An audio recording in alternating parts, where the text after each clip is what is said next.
എനിക്ക് തോന്നിയത് എന്തോ ഒരു കിളി പോയവരാണ് മൂപ്പര് ചെയ്യുന്നത്. അല്ല, സത്യം പറയാം, ഈ മാർക്ക് ചെയ്തത് ഈ മന്ത്രി വന്നിട്ട് ഈ മാർക്കർ മാത്രം വായിക്കേണ്ട ആവശ്യമുണ്ടോ? നമസ്കാരം.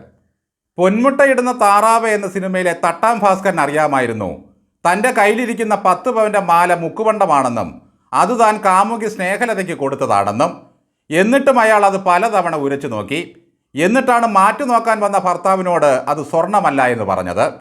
ഇതുപോലെയാണ് മന്ത്രി രാജൻ്റെ കാര്യവും. എല്ലാം അറിയാമായിരുന്നിട്ടും മന്ത്രി ഉരച്ചുകൊണ്ടേയിരുന്നു.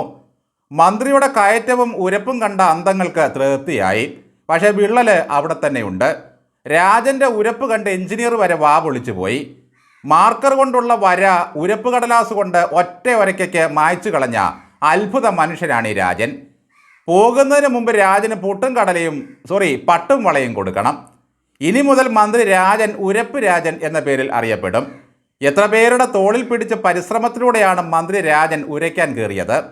താഴെ വീണ് പോവല്ലേ പാവം എന്ന് നമ്മൾ പ്രാർത്ഥിച്ചു. ശിവൻകുട്ടി ആയിരുന്നെങ്കിൽ ഒറ്റച്ചാട്ടത്തിന് ടെറസിൻ്റെ മുകളിൽ കയറി പറ്റിപ്പിടിച്ചിരുന്നേനെ. 30 ലക്ഷം മുടക്കി ലോകൈക ഫ്രാഡുകളെ കൊണ്ട് പണിയിപ്പിച്ച ഒരു കെട്ടിടത്തിൻ്റെ അവസ്ഥയാണിത്. നമ്മുടെ നാട്ടിൻപുറങ്ങളിൽ വാർക്കപ്പണിക്ക് പോകുന്ന മേസ്ത്രി രാജൻ വരെ എത്രയോ കെട്ടിടങ്ങൾ പണിതിട്ടുണ്ട്. അവർ കോൺക്രീറ്റ് ചെയ്ത കെട്ടിടങ്ങളിൽ പോലും ചോർച്ചയുണ്ടായിട്ടില്ല.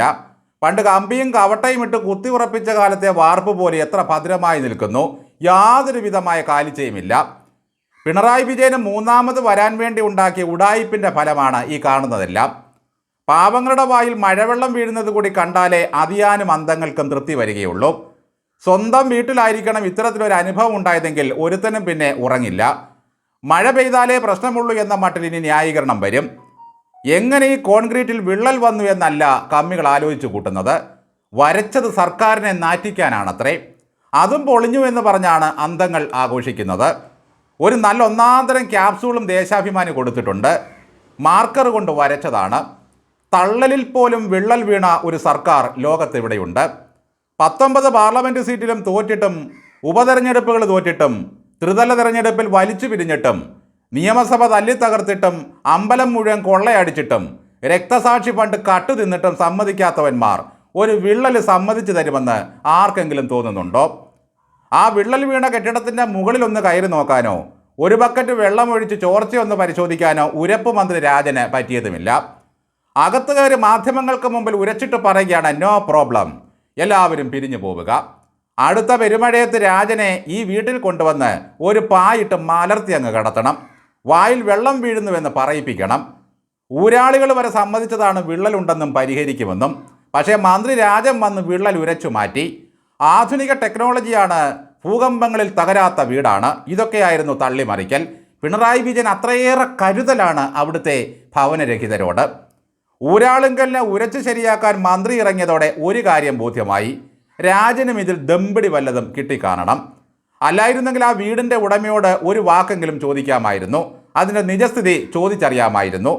ആ വീടിൻ്റെ ഉടമ കോൺഗ്രസ്സുകാരനായതുകൊണ്ട് വായിൽ വെള്ളം വീണുകൊള്ളട്ടെ എന്നാണോ? അയാൾ മനഃപൂർവ്വം സർക്കാരിനെ അപമാനിച്ചെന്നാണ് കമ്മികളും കൈരളിയും പറയുന്നത്.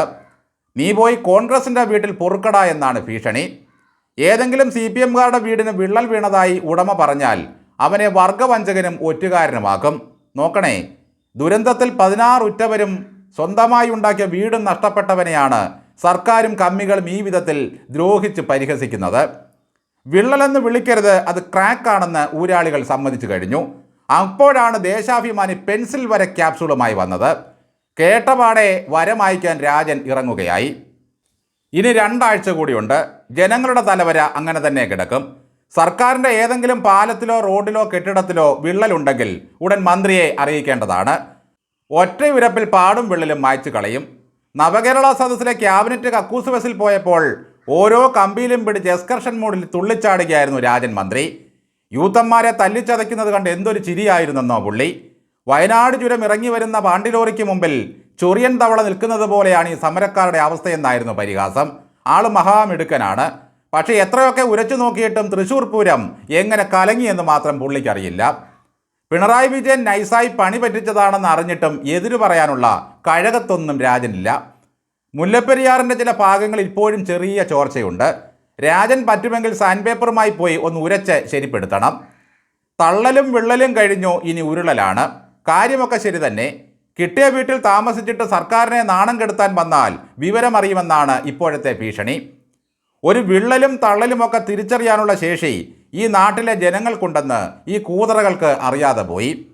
വേണ്ട വിധത്തിൽ കഴിവുകൾ പ്രയോജനപ്പെടുത്താൻ പറ്റാതെ പോയ മന്ത്രിയാണ് രാജൻ.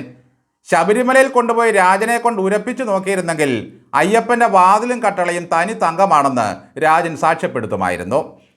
മന്ത്രിമാർക്കിടയിൽ ശോഭ കുറഞ്ഞ നനഞ്ഞ 4 മന്ത്രിമാരാണ് CPI എന്ന മഹാപ്രസ്ഥാനത്തിനുള്ളത്. അതിലൊരാളാണ് ഈ രാജൻ. പ്രസാദിൻ്റെ കൃഷിയും അനിലിൻ്റെ സിവിൽ സപ്ലൈസും ഗംഭീര പെർഫോമൻസ് ആയിരുന്നു. സിവിൽ സപ്ലൈസിൻ്റെ ഗോഡൗണുകളിൽ പതിറ്റാണ്ടുകളായി പുറത്തു വരുന്ന പാറ്റകൾ പോലും ഈ മന്ത്രിയെ ശപിച്ചിട്ടുണ്ടാകും. അവർക്ക് കരണ്ട് തിന്നാൻ പോലും അവിടെ ഒന്നുമില്ല. കൃഷിമന്ത്രി P. പ്രസാദ് ഇരിക്കുമ്പോഴാണ് കുന്ത്രാണ്ട സജി പ്രസംഗിച്ചത്. എന്തിനാ ഇവിടെ കൃഷി? ഇവിടെ നെൽകൃഷിയില്ലെങ്കിലും അരി തമിഴ്നാട്ടിൽ നിന്നും ആന്ധ്രയിൽ നിന്നും വരുമെന്ന്. സൂംബ നൃത്തത്തിലും പ്രശസ്തയായ ചിഞ്ചു മന്ത്രിയുടെ പ്രധാന ഹോബി പാലിൻ്റെ വില കൂട്ടുന്നത് എങ്ങനെയെന്നുള്ള പ്രഖ്യാപനം മാത്രമായിരുന്നു. മത്സരരംഗത്തുള്ള ഈ 4ൻ്റെയും ഭാവി കണ്ടറിയണം. ഒറ്റവെടിക്ക് 2 തുരങ്കത്തിനുള്ള കിഴുത്തയിട്ട മുഖ്യമന്ത്രിയെ സംബന്ധിച്ചിടത്തോളം ഈ വിള്ളലിലും പൊട്ടലിലുമൊക്കെ ഒരു മുടി കൊഴിയുന്ന വില പോലും അദ്ദേഹം കൽപ്പിക്കുന്നില്ല. ഏതെങ്കിലും ഹാസ്യപരിപാടികൾ അരങ്ങേറാൻ ബാക്കിയുണ്ടെങ്കിൽ എത്രയും വേഗം അതിൻ്റെ അരങ്ങേറ്റം കൂടി നടത്തിയിട്ട് വേണം ഈ സർക്കാരിന് പായമടക്കി കട്ടിലൊഴിയാൻ.